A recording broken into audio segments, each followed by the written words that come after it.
श्री सत्यनारायण भगवान की जय। आज पूर्णिमा के अवसर पर सुनिए श्री सत्यनारायण भगवान की कथा। प्रिय भक्तों, श्री सत्यनारायण भगवान की कथा का पाठ करने से, घर में कथा कराने से घर में सुख समृद्धि का वास होता है और भगवान विष्णु की कृपा बनी रहती है। एक समय की बात है, नैमिषारण्य तीर्थ पर सौनकादिक 88,000 ऋषियों ने श्री सूत जी से पूछा, हे प्रभु, इस कलयुग में वेद विद्या रहित मनुष्यों को प्रभु भक्ति किस प्रकार मिल सकती है तथा उनका उद्धार कैसे होगा। हे मुनि श्रेष्ठ, ऐसा कोई तप बताइए जिससे थोड़े ही समय में पुण्य मिले और मनोवांछित फलों की प्राप्ति हो जाए। इस प्रकार की कथा सुनने की हम इच्छा रखते हैं। श्री सूत जी बोले, हे वैष्णवों में पूज्य, आपने सभी प्राणियों के हित की बात पूछी है, इसलिए मैं एक श्रेष्ठ व्रत आप लोगों को बताऊंगा जिसे नारद जी ने श्री लक्ष्मी नारायण जी से पूछा था और लक्ष्मीपति ने मुनि श्रेष्ठ नारद जी से कहा था कि आप इसे ध्यान से सुनिए। एक समय की बात है, योगी राज नारद जी दूसरों की हित की इच्छा के लिए अनेकों लोकों में घूमते हुए मृत्यु लोक में आ पहुँचे। यहाँ उन्होंने अनेक योनियों में जन्मे सभी मनुष्यों को अपने कर्मों द्वारा अनेक दुखों से पीड़ित देखा। उनका दुख देखकर नारद जी सोचने लगे कि कैसा यत्न किया जाए जिसके करने से निश्चित रूप से मानव के दुखों का अंत हो जाए। इसी विचार पर मनन करते हुए वह विष्णु लोक में गए। वहाँ वह देवों के देव ईश नारायण की स्तुति करने लगे, जिनके हाथों में शंख चक्र गदा और पद्म थे, गले में वरमाला पहने हुए थे। स्तुति करते हुए नारद जी बोले, हे भगवान, आप अत्यंत शक्ति से संपन्न हैं, मन तथा वाणी भी आपको नहीं पा सकती। आपका यदि मध्य तथा अंत कुछ नहीं है, निर्गुण स्वरूप सृष्टि के कारण भक्तों के दुख दूर करने वाले हैं आपको मेरा नमस्कार है। नारद जी की स्तुति सुनकर विष्णु भगवान बोले, हे मुनि श्रेष्ठ, आपके मन में क्या बात है? आप किस काम से पधारे हैं? निसंकोच होकर कहिए। इस पर नारद जी बोले कि मृत्युलोक में अनेक योनियों में जन्मे मनुष्य अपने कर्मों के द्वारा अनेक दुखों से दुखी हो रहे हैं। हे प्रभु, आप मुझ पर दया रखते हैं तो बताइए कि वे थोड़े से प्रयास से ही अपने दुखों से छुटकारा पा सकें। श्री हरि बोले, हे नारद जी, मनुष्यों की भलाई के लिए तो तुमने ये बहुत अच्छी बात पूछी है। इसके करने से मनुष्य मोह से छूट जाता है। वह बात मैं तुमसे कहता हूँ, उसे सुनो। स्वर्गलोक व मृत्युलोक दोनों ही एक दुर्लभ उत्तम व्रत हैं जो पुण्य देने वाला है। आज प्रेम बस होकर मैं तुमसे कहता हूँ, श्री सत्यनारायण भगवान का यह व्रत अच्छी तरह से विधान पूर्वक करके मनुष्य तुरंत ही यहाँ सुख भोग कर मोक्ष को प्राप्त हो जाएगा। श्री हरि के वचन को सुनकर श्री नारद जी बोले कि उस व्रत का फल क्या है और उसका विधान क्या है, यह व्रत किसने किया था, इस व्रत को किस दिन करना चाहिए, सभी कुछ विस्तार पूर्वक बताइए।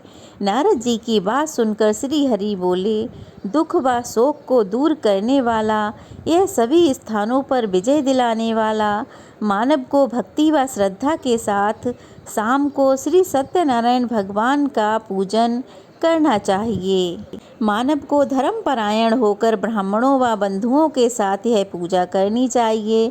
भक्ति भाव से नैवेद्य, केले का फल, घी, दूध, दही, गेहूं का आटा, सवाया लें। गेहूं के स्थान पर साठी का आटा, शक्कर तथा गुड़ लेकर वे सभी भक्षण योग्य पदार्थों को मिलाकर एक भोग तैयार करें। ब्राह्मणों सहित बंधु बांधवों को भोजन कराएं। उसके बाद स्वयं भोजन करें। भगवान का भजन कीर्तन के साथ साथ भगवान की भक्ति में लीन हो जाएं। इस तरह से सत्यनारायण भगवान का यह व्रत करने पर मनुष्य की सभी निश्चित इच्छाएं पूरी होती हैं। इस कलिकाल अर्थात कलयुग में मृत्युलोक में मोक्ष का यही एक सरल उपाय बताया गया है। बोलिए श्री सत्यनारायण भगवान की जय। दूसरा अध्याय प्रारंभ। सूत जी बोले, हे ऋषियों, जिसने पहले समय में इस व्रत को किया था उसका इतिहास मैं कहता हूँ, ध्यान से सुनो। सुंदर काशीपुरी नगरी में एक अत्यंत निर्धन ब्राह्मण रहता था। भूख प्यास से परेशान वह धरती पर घूमता रहता था। ब्राह्मणों से प्रेम करने वाले भगवान ने एक दिन ब्राह्मण का वेश धारण कर उसके पास जाकर पूछा, हे विप्र, नित्य दुखी होकर तुम पृथ्वी पर क्यों घूमते रहते हो? दीन ब्राह्मण बोला, मैं निर्धन ब्राह्मण हूँ, भिक्षा के लिए धरती पर घूमता हूँ। हे भगवान, यदि आप इसका कोई उपाय जानते हो तो बताएं। वृद्ध ब्राह्मण कहता है कि सत्यनारायण भगवान मनोवांछित फल देने वाले हैं, इसीलिए तुम उनका पूजन करो। इसे करने से मनुष्य के सभी दुख दूर हो जाते हैं। वृद्ध ब्राह्मण बनकर आए सत्यनारायण भगवान उस निर्धन ब्राह्मण को व्रत का सारा विधान बताकर अंतर्ध्यान हो गए। ब्राह्मण मन ही मन सोचने लगा कि जिस व्रत को वृद्ध ब्राह्मण करने को कह गया है, मैं उसे जरूर करूँगा। इस निश्चय कर उसे रात में नींद नहीं आई। वह सवेरे उठकर सत्यनारायण भगवान के व्रत का निश्चय कर भिक्षा के लिए चला गया। उस दिन ब्राह्मण को भिक्षा में बहुत सारा धन मिला, जिससे उसने बंधु बांधवों के साथ मिलकर श्री सत्यनारायण भगवान का व्रत संपन्न किया। भगवान सत्यनारायण का व्रत संपन्न करने के बाद वह निर्धन ब्राह्मण सभी दुखों से छूट गया और अनेक प्रकार की संपत्तियों से युक्त होकर हर माह भगवान सत्यनारायण का व्रत और पूजन कराने लगा। इस तरह से सत्यनारायण भगवान के व्रत को जो मनुष्य करेगा वह सभी प्रकार के पापों से छूटकर मोक्ष को प्राप्त होगा। जो मनुष्य इस व्रत को करेगा वह भी सभी दुखों से मुक्त हो जाएगा। श्री सूत जी महाराज बोले, इस तरह से नारद जी से कहा हुआ नारायण जी का श्री सत्यनारायण भगवान का व्रत मैंने तुम लोगों से कहा। हे विप्रवरों, मैं अब और क्या कहूँ? ऋषि बोले, हे मुनिवर, संसार में उस विप्र से सुनकर और किस किस ने इस व्रत को किया, हम सब इस बात को भी सुनना चाहते हैं। इसके लिए हमारे मन में बड़ी श्रद्धा भाव है। सूत जी महाराज बोले, हे मुनियों, जिसने इस व्रत को किया है वह सब सुनो। एक समय वही विप्र धन व ऐश्वर्य के अनुसार अपने बंधु बांधवों के सहित इस व्रत को करने को तैयार हुआ। उसी समय एक लकड़ी बेचने वाला बुढ़ा आदमी आया और लकड़ियां बाहर रखकर अंदर ब्राह्मण के घर में गया। प्यास से दुखी लकड़हारा उनको व्रत करते देख विप्र को नमस्कार कर कहने लगा कि आप यह क्या कर रहे हैं? तो उन्होंने बताया कि मैं व्रत कर रहा हूँ तथा इसे करने से क्या फल मिलेगा, कृपया ये भी बताइए।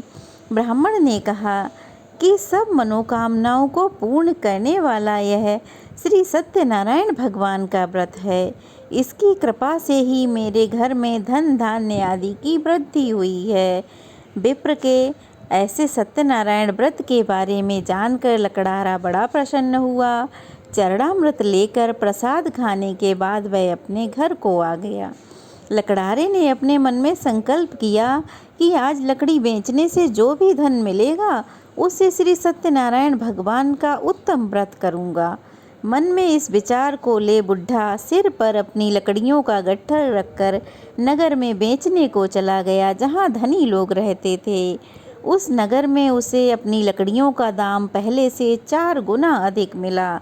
बूढ़ा बड़ा प्रसन्न हुआ और प्रसन्न होकर दाम लेकर केले, शक्कर, घी, गुड़, दही, दूध, गेहूं का आटा ले आया और सत्यनारायण भगवान के व्रत की अन्य सामग्री लेकर घर आ गया। अब वहाँ उसने अपने बंधु बांधवों को बुलाकर विधि विधान से श्री सत्यनारायण भगवान का पूजन और व्रत किया।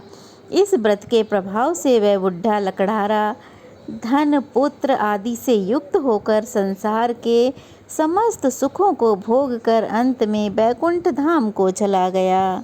सत्यनारायण भगवान की जय। तीसरा अध्याय प्रारंभ। सूत जी बोले, हे मुनि श्रेष्ठों, अब आगे की कथा कहता हूँ। पहले के समय में उल्का मुख नाम का एक बुद्धिमान राजा था। वह सत्य वक्ता और जितेंद्रिय था। प्रतिदिन देव स्थानों पर जाता और निर्धनों को धन देकर उनके कष्ट को दूर करता था। उसकी पत्नी कमल के समान मुख वाली तथा सती साध्वी थी। भद्रशिला नदी के तट पर उन दोनों ने सत्यनारायण भगवान का व्रत किया। उसी समय साधु नाम का एक वैश्य आया। उसके पास व्यापार करने के लिए बहुत सा धन था। राजा को व्रत करता देखकर वह विनय के साथ पूछने लगा, हे राजन, भक्ति भाव से पूर्ण होकर आप यह क्या कर रहे हैं? मैं सुनने की इच्छा रखता हूँ, कृपया आप मुझे बताएं। राजा बोला, हे साधु, अपने बांधवों के साथ पुत्रादि की प्राप्ति के लिए एक महाशक्तिमान श्री सत्यनारायण भगवान का व्रत व पूजन कर रहा हूँ। राजा के वचन सुनकर साधु आदर से बोला, हे राजन, मुझे इस व्रत का सारा विधान कहिए। आपके कथन अनुसार मैं भी इस व्रत को करूँगा।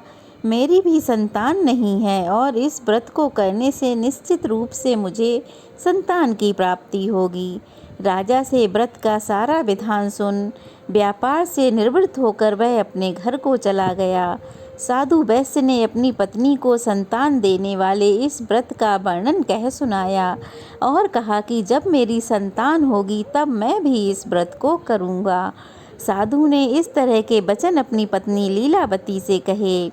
एक दिन लीलावती पति के साथ आनंदित हो सांसारिक धर्मों में प्रवृत्त होकर सत्यनारायण भगवान की कृपा से गर्भवती हो गई और 10वें महीने में उसके गर्भ से एक सुंदर कन्या ने जन्म लिया। दिनों दिन वह कन्या ऐसे बढ़ने लगी जैसे शुक्ल पक्ष का चंद्रमा बढ़ता है। माता पिता ने अपनी कन्या का नाम कलावती रख दिया।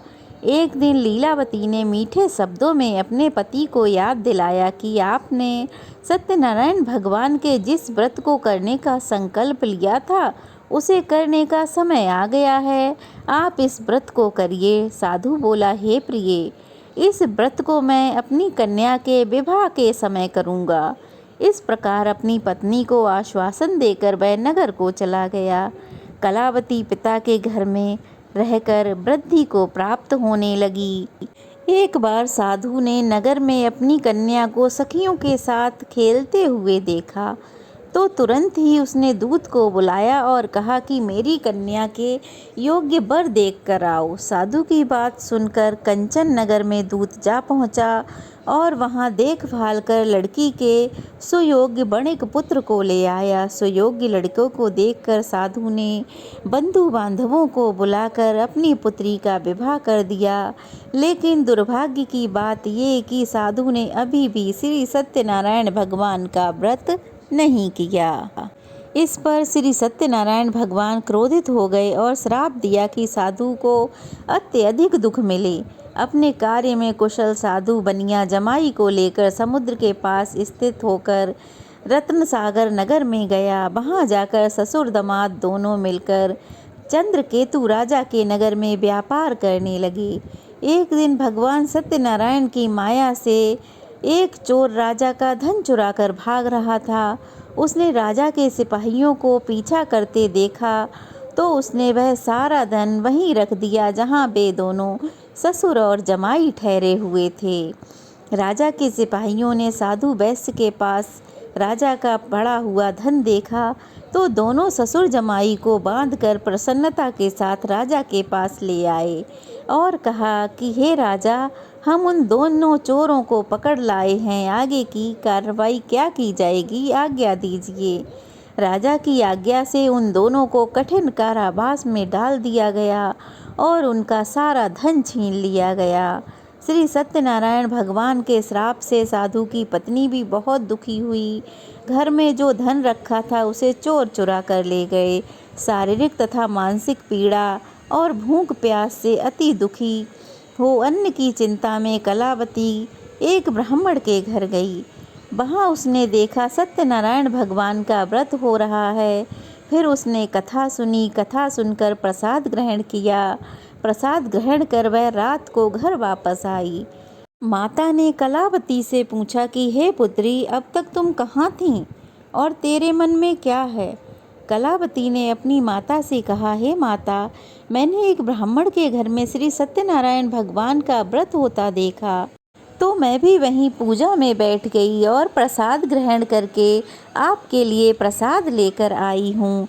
पुत्री के ऐसे वचन सुनकर लीलावती को अपने पति द्वारा लिया गया संकल्प याद आ गया। अब लीलावती सत्यनारायण भगवान की पूजा करने की तैयारी में लग गई। लीलावती ने परिवार व बंधुओं सहित सत्यनारायण भगवान का पूजन किया और उनसे वर मांगा कि मेरे पति तथा जमाई शीघ्र ही घर आ जाएं। साथ ही यह प्रार्थना की कि हम सबसे जो अपराध हुआ है उसे आप क्षमा करें। श्री सत्यनारायण भगवान इस व्रत से संतुष्ट हो गए और राजा चंद्रकेतु को स्वप्न में दर्शन देकर कहा, हे राजन, तुम उन दोनों वैश्यों को छोड़ दो और तुमने जो उनका धन लिया है उसे वापस कर दो। अगर तुमने ऐसा नहीं किया तो मैं तुम्हारा सारा धन, राज्य, संतान सब नष्ट कर दूंगा। राजा को यह सब कहकर स्वामी भगवान अंतर्ध्यान हो गए। प्रातःकाल अब राजा सभा में आया और उसने अपना स्वप्न उन सब को सुनाया। फिर वह राजा बोला कि वणिक पुत्रों को कैद से मुक्त कर सभा में लाओ। दोनों ने राजा से आते ही प्रणाम किया। राजा मीठी वाणी में बोला, हे महान भाव, भाग्यवश ऐसा कठिन दुख तुम्हें प्राप्त हुआ है, लेकिन अब तुम्हें कोई भय नहीं है। ऐसा कह राजा ने उन दोनों को नए वस्त्र आभूषण पहनाए और जितना उनका धन लिया था उससे दोगुना धन वापस कर दिया। अब दोनों वैश्य अपने घर को चल दिए। श्री सत्यनारायण भगवान की जय। चौथा अध्याय प्रारंभ। श्री सूत जी बोले, वैश्य ने मंगलाचार कर अपनी यात्रा आरंभ की और अपने नगर की ओर चल दिया। उनके थोड़ी ही दूर जाने पर एक दंडी वेशधारी श्री सत्यनारायण भगवान ने उनसे पूछा, हे साधु, तेरी नाव में क्या है? अब वह अभिवाणी वणिक हंसता हुआ बोला, हे दंडी, आप ऐसा क्यों पूछते हो? क्या धन लेने की इच्छा है? मेरी नाव में तो बेल पत्ते भरे हुए हैं। वैश्य के कठोर वचन सुनकर भगवान बोले, तुम्हारा वचन सत्य हो। दंडी ऐसे वचन कह के वहाँ से दूर चले गए। कुछ दूर जाकर समुद्र किनारे बैठ गए। दंडी के जाने के बाद साधु वैश्य ने नित्य क्रिया के पश्चात अपनी नाव को ऊंची उठते देखकर अचंभा माना और नाव में देखा तो नाव में बेल पत्ते भरे थे। यह देखकर वह मूर्छित हो जमीन पर गिर पड़ा। मूर्छा खुलने पर वह अत्यंत शोक में डूब गया। तब उसका दामाद बोला कि आप शोक ना मनाएं, यह दंडी का श्राप है, इसीलिए हमें उन्हीं की शरण में जाना चाहिए, तभी हमारी मनोकामना पूरी होगी।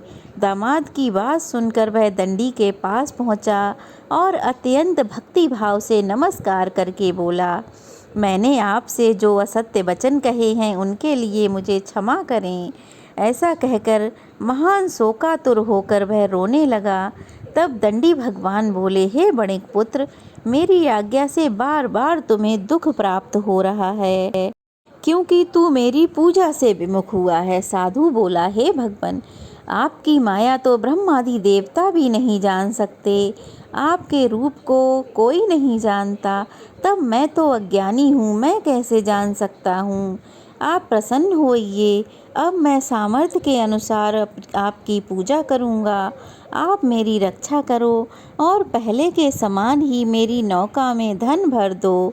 साधु वैश्य के भक्तिपूर्वक वचन को सुनकर भगवान प्रसन्न हुए और उसकी इच्छा अनुसार वरदान देकर वहाँ से अंतर्ध्यान हो गए। अब ससुर जमाई जब अपनी नाव पर वापस आए तो नाव पहले की तरह ही धन से भरी हुई थी।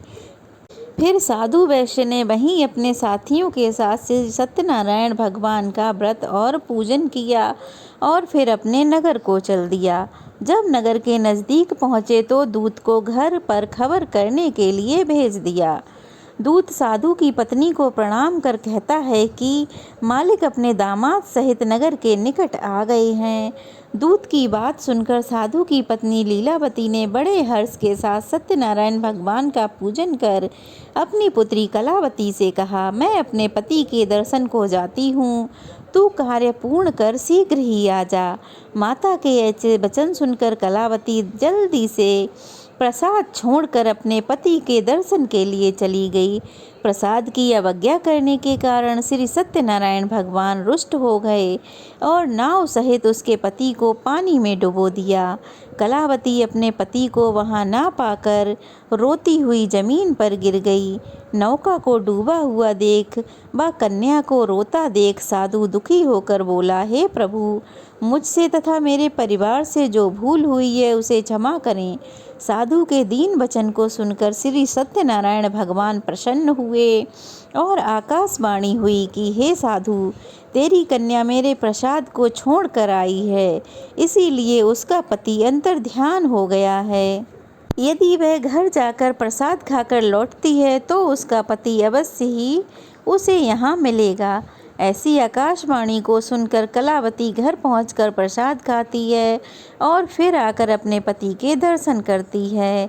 उसके बाद साधु अपने बंधु बांधवों से श्री सत्यनारायण भगवान का व्रत विधि विधान से करने लगा और इस लोक को सुख भोग कर अंत में स्वर्ग लोक को गया। श्री सत्यनारायण भगवान की जय। 5वां अध्याय प्रारंभ। श्री सूत जी बोले, हे ऋषियों, मैं और भी एक कथा सुनाता हूँ, उसे भी ध्यान पूर्वक सुनो। प्रजा पालन में लीन त्वंगध्वज नाम का एक राजा था। उसने भी भगवान का प्रसाद त्याग कर बहुत ही दुख का सामना किया था। एक बार वन में जाकर वह वन्य पशुओं को मारकर वहाँ बड़ के पेड़ के नीचे आकर बैठ गया। वहाँ उसने ग्वालों को भक्ति भाव से अपने बंधु बांधवों सहित श्री सत्यनारायण भगवान का पूजन करते देखा। अभिमानवश राजा ने उन्हें देखकर ना तो भगवान को प्रणाम किया, ना ही पूजा स्थान पर गया और ना ही उसने भगवान को नमस्कार किया। ग्वालों ने राजा को प्रसाद दिया, लेकिन उसने वह प्रसाद नहीं खाया और प्रसाद को वहीं छोड़कर अपने नगर को चला गया। जब वह नगर पहुंचा तो वहां क्या देखता है कि सब कुछ तहस नहस पाया है। वह शीघ्र ही समझ गया कि यह सब भगवान ने ही किया है। उनके प्रसाद की मैंने अवज्ञा की थी, इसलिए ऐसा हुआ है। अब वह शीघ्र ही ग्वालों के पास पहुंचा और विधि पूर्वक पूजा के प्रसाद को खाया तो श्री सत्यनारायण भगवान की कृपा से सब पहले जैसा हो गया। दीर्घ काल तक सुख भोगने के बाद मरणोपरांत वह राजा स्वर्ग लोक को प्राप्त हुआ। जो मनुष्य परम दुर्लभ इस व्रत को करेगा तो भगवान सत्यनारायण की अनुकंपा से उसे धन धान्य की प्राप्ति होगी, निर्धन धनी हो जाएगा और भय मुक्त हो जीवन जिएगा। संतानहीन मनुष्य को संतान का सुख मिलेगा और सारे मनोरथ पूर्ण होने पर मानव अंत काल में वैकुंठ धाम को जाएगा। श्री सूत जी महाराज बोले, जिन्होंने पहले इस व्रत को किया है, अब उनके दूसरे जन्म की कथा कहता हूँ, ध्यान पूर्वक सुनो।